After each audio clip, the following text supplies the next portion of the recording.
You ruined Christmas with your depression, my dad said, as I sat in silence. Then everyone just kept eating. So I got up, took back the gifts I bought for everyone, and left. 3 days later, they got a letter from my lawyer and started screaming in the living room. My name's Jake. I'm 27. And last Christmas, I realized my family didn't see me as a person. They saw me as a problem they didn't know how to get rid of. It was Christmas Eve dinner, and the house was packed. Cousins, uncles, old family friends who still got invited for some reason. It was loud, chaotic, fake cheerful.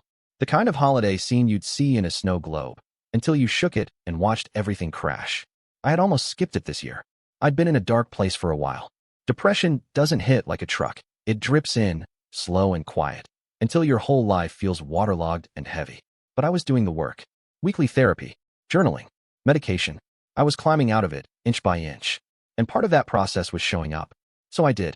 I showed up with a smile that cost me more than I had, a bag full of carefully chosen gifts, and the quiet hope that maybe, for once, they'd meet me halfway. Big mistake. We were halfway through dinner. I hadn't said much. Just tried to eat, nod, exist. My older brother was bragging about his new truck. My aunt was 3 glasses in, laughing like it hurt. Mom was fussing over the potatoes. Then my dad stabbed his fork into the ham and said it. You suck the life out of this house. You know that, right? Every year it's the same. Your face, your silence, your little moods. It's exhausting. You ruin Christmas with your depression. You drag the whole room down. Honestly, you're like a disease. A walking cloud. Everything's better when you're not around. He didn't yell. That would have been easier. He just said it. Flat. Cold. Like he was stating a fact. A few people paused. One cousin stopped mid-bite. My brother kept eating like it was background noise. Nobody spoke up. Not my mom. Not even the uncle I once lent $800 to when he needed a car repair. Just forks clinking. Glasses being raised. The low hum of Christmas music playing over the Bluetooth speaker in the corner. As if what he said didn't warrant any kind of response. I was sitting there, hands shaking under the table, with every muscle in my jaw locked. This was supposed to be a holiday. I had spent hours picking out gifts. Not just random stuff, personal things. My niece had mentioned once, months ago, that she missed painting since her art class ended. I found her a deluxe acrylic set. My mom had a broken bracelet she kept in her drawer. I found the same design on Etsy, restored in gold. And for my dad, the man who had just called me a disease, I had a custom wallet made. Real leather. Engraved with the coordinates of the lake where he taught me how to fish as a kid. I sat there while he tore me down like I was a mold on his wall. So I got up. My chair made a sharp scrape that turned a few heads. I didn't explain. I didn't cry. I didn't shout. I just walked over to the tree, knelt down, and one by one, started pulling my gifts out from under it. The room fell weirdly still. My niece frowned. My cousin whispered something to his girlfriend. My mom clutched her wine glass tighter, but didn't look at me. I put the gifts back into the tote bags I brought them in with. Zipped them shut. My brother snorted. Real mature. Man, he muttered. I glanced at him. Then at my dad, who wouldn't even look up. And I left. No goodbyes. No dramatic exit speech. Just a frozen porch, the crunch of gravel under my boots, and a long drive back to my apartment in silence. When I got home, I left the bags untouched. Just set them by the door like they were radioactive. For 3 days, my phone stayed quiet. Not one message. Not a single "Are you okay?" But on the 4th day, my family finally got a letter. Not from me. From my lawyer. And that was just the beginning of a reckoning they never saw coming. I didn't always used to be this quiet. There was a time I was the one bringing people together. The one organizing birthday dinners, picking up groceries, fixing leaking pipes in my parents' basement on weekends. I was the one who offered to watch my niece when my brother got divorced, who helped mom clean out grandma's garage, who stayed late at the hospital when dad had his surgery and no one else wanted to skip work. And I didn't ask for anything back. Not praise. Not even thanks. Just kindness. But that's not how my family operates. Kindness, in our house, is currency. You only get it if you earn it, and even then, it's taxed heavily by shame. When I started slipping a few years ago, they didn't ask questions. They asked why I was being lazy. It started small. I lost my appetite. Couldn't sleep right. Things that once brought me joy, music, running, even dumb action movies, felt gray. I chalked it up to burnout. I was working full-time at a logistics firm, saving up to finally move out, paying my share of rent, while still helping mom cover her car insurance. But the weight kept growing. I'd drive to work in silence. Sit in the parking lot. Grip the steering wheel so hard my hands would go numb. I knew something was wrong, but I didn't know what to call it. When I told my dad I might need therapy, he laughed. Therapy? For what? Being tired of being a grown man. The worst part wasn't that he didn't understand. It was that he didn't want to. because understanding would require him to confront the things he ignored. So I kept pushing, kept showing up, kept smiling at Christmas dinners even when my chest felt like it was being crushed by an invisible cinder block. But this year, something shifted. I had quietly started therapy 6 months earlier. No one knew. I got a diagnosis. Severe depression, moderate anxiety. I started meds. I started writing in a journal. I started hoping that maybe I wasn't broken, just bruised. But healing makes you see things clearer. And what I saw was this. I wasn't the problem. The problem was how small they needed me to be in order to love me. So no, I wasn't going to apologize anymore for being quiet, for needing space, for setting boundaries. And the moment I stopped playing the family's emotional punching bag, they snapped. That's what happened at Christmas. And what they didn't know, what they still don't understand even now, is that I had already taken the first real step toward protecting myself. See, a few months back, my godmother passed away.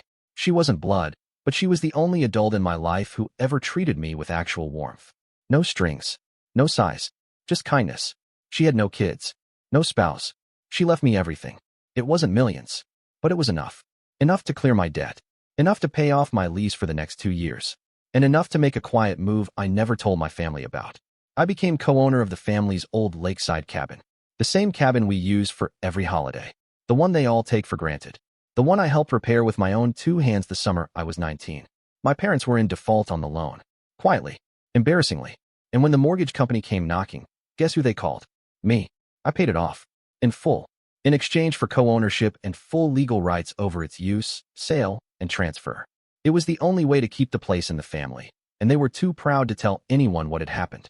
So I kept the deed in a folder in my apartment, had the title updated, got it notarized. And after that Christmas dinner, when I walked out with my hands shaking and my dignity clinging to a thread, I called my lawyer, told him it was time to send the letter. A formal notice. No more access to the cabin. No more holidays. No more gatherings. If they wanted to speak to me, they could do it through him. And just like that, the golden boy turned ghost. They thought I'd sit there and take it again. They had no idea what I had quietly built beneath their noses. The letter arrived on a Wednesday morning. Certified mail. One from my parents. One from my brother. A third sent to their group attorney, the same guy who'd helped them set up the original cabin purchase years ago. It wasn't dramatic. No insults. No emotional appeals.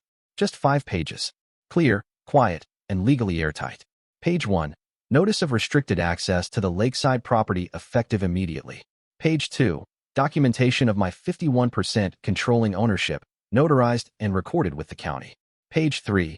Legal notice that any attempt to enter the premises without written permission would be considered trespassing and pursued accordingly. Pages 4 and 5. Copies of the original loan default, the payoff statement, and the title transfer, signed by both my parents. I had made sure to include the exact date they signed the paperwork, in bold. From what I later heard, thanks to a cousin who secretly still likes me, my dad lost it before he even finished the first paragraph. He stood in the living room shouting, "Who the hell does he think he is?" and waving the papers like they were a personal attack. Mom went pale. My brother said it must be fake, that I was just bluffing. He said I probably photoshopped it. But it wasn't a bluff. And the attorney on the letterhead? Very real, very expensive, and very meticulous. That same day, the cabin's smart lock code was changed.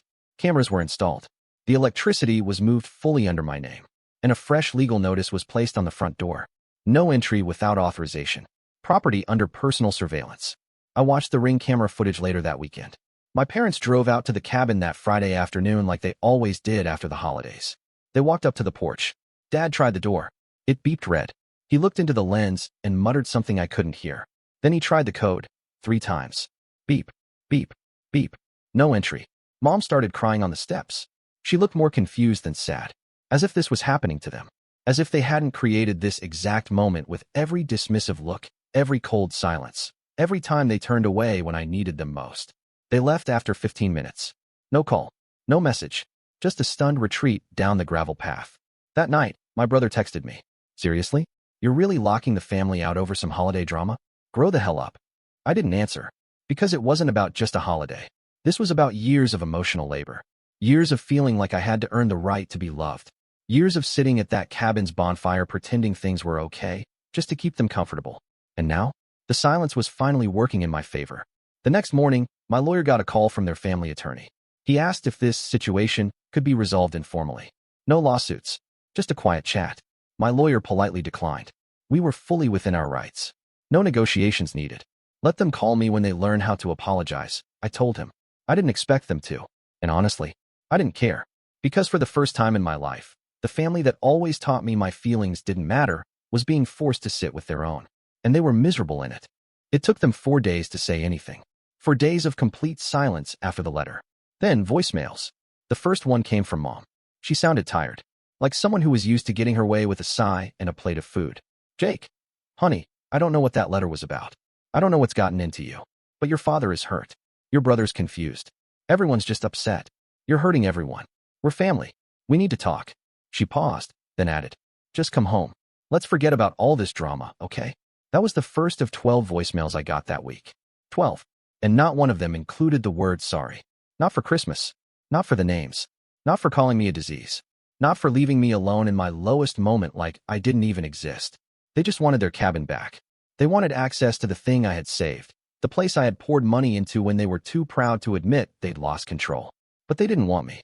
And the more I listened to those messages, the clearer it became. They weren't reaching out because they missed me. They were reaching out because they missed using me. I didn't respond. Instead, I opened my notes app and scrolled to something I'd forgotten about. The voice memo I had started recording before Christmas dinner began. It was something my therapist had recommended. She called it passive journaling, a way to capture the truth when your brain tries to rewrite it later. I had hit record when I walked into the house that evening, phone still in my coat pocket. The audio wasn't perfect, but it was all there. Dad's voice, clear and hard. You suck the life out of this house. You ruin Christmas with your depression. You're like a disease. The silence that followed. The scrape of my chair. The sound of me gathering gifts while everyone kept eating. I sat on my couch that night replaying that moment over and over. And then, on impulse, I posted it. Not publicly, at first. Just in a private support forum I had joined a few months back. An anonymous post. Title: When your family thinks your mental illness is a burden, this is what it sounds like. I didn't include names. Just context. A 90-second audio file. The story. What happened after. I logged off, went to sleep. When I woke up, over 12,000 upvotes. Hundreds of comments. Strangers calling out the cruelty. Therapists offering insight. Dozens of people sharing nearly identical experiences with their own families. People who had been made to feel like emotional liabilities in their own homes. By the end of the day, the post had gone viral outside the forum. Screenshots hit Twitter. TikToks popped up. Some blurred out the audio and just included text. But the line, "You ruin Christmas with your depression," hit people like a brick wall. The public wasn't on their side. And by that weekend, my cousin messaged me, nervous. "Did you post something? Dad's freaking out. People at church are talking." Someone showed Grandma. Grandma. She was the only person in our family who might actually listen. She called me later that evening and said, quietly, "I'm sorry. I didn't know it was that bad. But I believe you." That was the first apology I got. And it came from the person I least expected. Not from Dad. Not from my brother. Not from the people who kept calling me broken. But from the one person who never claimed to have all the answers. And somehow gave me more peace than any of them ever had. The rest of them? They were suddenly a lot quieter. And for once, I was fine with the silence. By Monday morning, the damage wasn't just emotional anymore. It was social. The audio had hit the wider internet. Someone uploaded it to TikTok with captions and dramatic music. It hit 1 million views in under 36 hours. The top comment read, "I don't care if he's family. This is emotional abuse. Period." Another said, "Imagine saying, 'You ruin Christmas with your depression' to your own kid, and thinking that's normal." Suddenly, my family wasn't just being called out. They were being recognized. In grocery stores, at church, even at work. I never named them, never posted photos. But my brother's coworker saw the TikTok and said, "Isn't this the story your family was involved in?" Apparently, someone had connected dots through a mutual cousin's Facebook post from Christmas. That's when the calls really started. Mom. 6 voicemails in 2 days.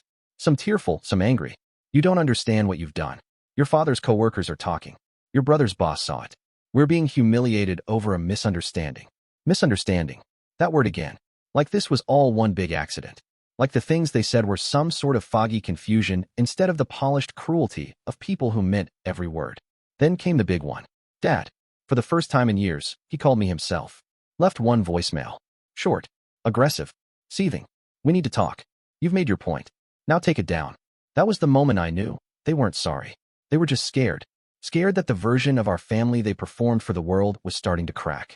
Scared that people might actually believe me. That people might see them for what they were behind closed doors. I didn't answer. Instead, I logged into my cloud drive and forwarded every saved message, every text, every voicemail, every screenshot to my lawyer. I included one line: "If they keep contacting me, we escalate." 2 hours later, he replied with a draft of a formal cease and desist against harassment and emotional intimidation. The document was clinical, direct, and cut like a scalpel. Then came the second blow. My lawyer filed an official notice with the county. I intended to sell my 51% share of the cabin. The family would either have to buy me out at current market value or lose access altogether. The twist? The only way they could keep the cabin was if they bought me out in full cash within 30 days. They didn't have it. They used to have it. Before my brother's divorce. Before my dad blew half their savings on a failed business expansion 2 years ago. But now, they couldn't come up with that kind of money if they sold every TV in the house. And the best part? If they tried to stall or contest the buyout, they'd automatically trigger a public petition sale, meaning the entire cabin would go on the open market, and they'd risk losing everything. Suddenly, the Golden Family Getaway, the sacred ground where we took every family photo, hosted every 4th of July, every Christmas, every staged holiday dinner for Instagram, was hanging by a thread. I didn't need revenge. I didn't even want it. But I wanted freedom. And for once, they were the ones sitting in silence, watching something they took for granted walk away without asking permission. It's been 4 months since I walked out of that Christmas dinner, 2 months since the cabin sale went through, and 27 days since the final papers were signed. They never came up with the cash. Not even close. They tried. I know they did. My cousin told me they were calling friends, checking credit lines, asking grandma if she could co-sign a loan. But it wasn't enough. Not for the new market value, not for the way the economy's been moving, and definitely not once word got out that the property was now attached to a public TikTok scandal. In the end, a young couple from out of state bought it. They planned to turn it into a mental wellness retreat. I couldn't make that up if I tried. After everything that was said to me in that house, now the same walls are being painted with calming earth tones, yoga mats, and herbal tea stations. And before the sale was finalized, I had one final condition written into the sale agreement. A small plaque, mounted next to the front door, carved in simple walnut wood. It reads, "In honor of those who were told they were a burden, may you always find peace where you were once pushed away." I didn't need to burn the place down. I just needed to leave my truth behind and make sure it echoed louder than their denial. After the sale, my family sent one final message. This one came from my brother. Short, bitter. Hope the money keeps you warm. No apology. No accountability. Just one last jab from a sinking ship. I didn't respond. Because the truth is, I'm not angry anymore. I'm done performing grief for people who never mourned how they treated me. I live in a new apartment now. I see my therapist weekly. I go to work. I cook my own food. I listen to music again. I even signed up to volunteer with a support group for people navigating family estrangement. It's strange how quiet healing is. How uncinematic. There's no final showdown. No dramatic, tearful apology. No music swelling as the credits roll. Just peace. And for someone who was raised to believe their silence was a problem, that peace is the loudest thing I've ever known. And that's the story. If you're still here, that means you're one of us. So go ahead, hit that subscribe button. I drop new chaos every single day, and trust me, tomorrow's story, it's even worse than this one.